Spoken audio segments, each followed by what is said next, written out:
بعد مردنم نمیخوام سر خاک من بشینی، نمیخوام گذشته هامو جلوی چشات ببینی. بعد مردنم نمیخوام یاد خوبیان میافتی، یاد حرفایی که قبل از مردنم به هم میگفتی.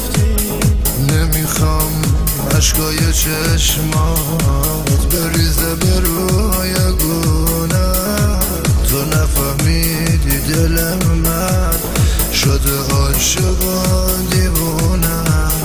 تو چشم نگاه میکردی دلتم ما جای دیگه، من خیانتت رو دیدم تو بودی با یکی دیگه.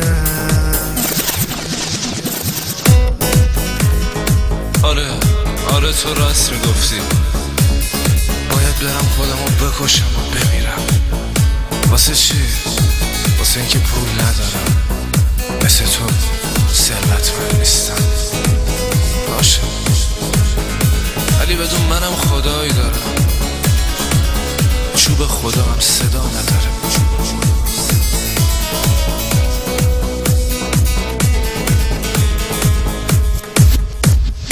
بعد مردنم پشیمون نشینی کنار قبرم، نمیخوام تو رو ببینم حتی تو لحظه مرگم.